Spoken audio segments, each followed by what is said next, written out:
the idea that this will either A, make or break your season is garbage, and B, that this will either like make or like Kirk Cousins is a bust all of a sudden, like he's not worth it.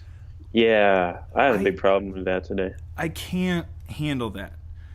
First of all, let me rant on this for a little bit. Kirk Cousins. You first. Kirk Cousins was not going to turn into Tom Brady or Aaron Rodgers because you gave him a lot of money. That is not the guy that he is going to be. So get that out of your head right now. If you are listening to this and you are thinking that he could maybe be that someday, he cannot. And that is okay because they could still get to where they want to go. Actually, one day he could. This is his 4th year as a starter. So, and he's not even 30 yet. I just think to use that as an expectation is right now is crazy. No, yeah, right now. Get it out. Yes. This season with a new team, a new offensive coordinator.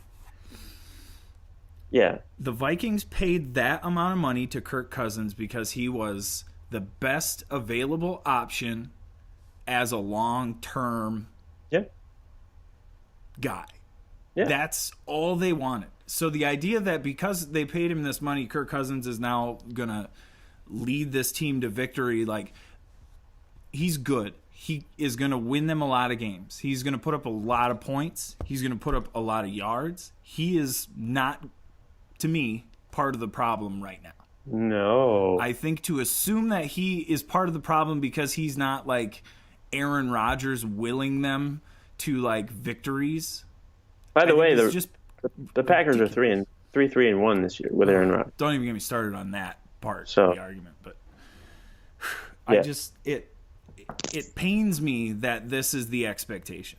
Well, the people that are blaming Cousins don't take it into account, all the injuries the Vikings have had. They had 5 starters out last night, 3 on defense, which the defense still played great. Yeah. Their offensive line is decimated. They lost Nick Easton before the season even started. They lost their offensive line coach before training camp even began. We don't talk about this enough, but that has to be a factor in the season. This year, he's had more pressure in his face than any year as a starter.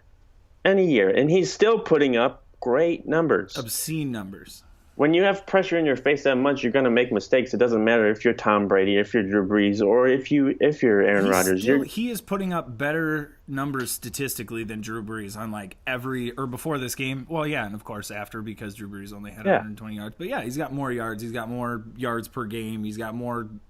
I think the only thing he was not leading, the only category was the interceptions because Drew Brees had not thrown one yet. He's also, like I mentioned earlier, he's also this is his 4th year as a starter, as a starter in the NFL.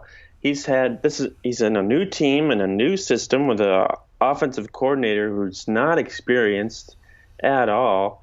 The guys like Tom Brady in his first 4 years as a starter, he had one of the best defenses, and he had the same offensive system. Aaron Rodgers was in the same offensive system. He sat on the bench for 3 years in the same offensive system. Yes. These guys had that luxury. Cousins is coming into a totally new situation. How's Case Keenum doing in his, new situation this year on a new team and a new offense? Oh, wait, he has 10 interceptions. That's right. He's not doing so hot. He's not doing so hot. Let's not pick on Chase, but I mean, I hear what you're saying. But the fact, I think we're both probably talking about an article that was written today by Bleacher Report by Mike Freeman, who called Kirk Cousins a flop 8 games into the season. There's half a season left, and the Vikings have a winning record. Are still still have a shot at winning the division. Yeah, we're right here. So yeah, And he went at Olive Garden again. What is with people going at Olive Garden? It's a wonderful establishment, and their breadsticks are perfect. What did they ever do to anyone besides give you unlimited breadsticks, unlimited salad, free refill? What else do you want from Olive Garden?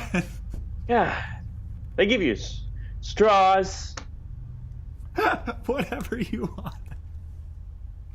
Oh my God! Yeah, man, the Olive Garden thing. I think it's too far. I think we need to leave Olive Garden alone. Find a new restaurant. Applebee's. Applebee's sucks. Yes. You can't have that comparison. They microwave all their food. I like Olive Garden. Yes. So yeah, I don't.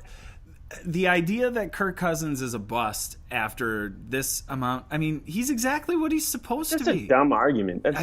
You just look and sound dumb by saying that. I don't care if you're a national NFL writer or whatever. Yeah.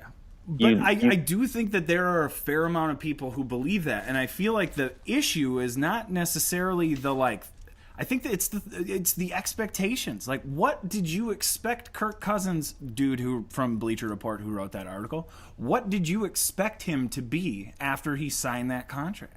Did you expect him to be a top 5 in the NFL? Like, I think it's all the people that don't think he's worth that kind of money, and every chance they get to say "I told you so," they just want to do it, which is not this game. This game was not Kirk Cousins' fault that they lost. Adam Thielen fumbled. Stephon Diggs stopped on his route. Your two best players made 2 of the worst plays in the game. And the offensive line gave up 20 pressures again. Yeah.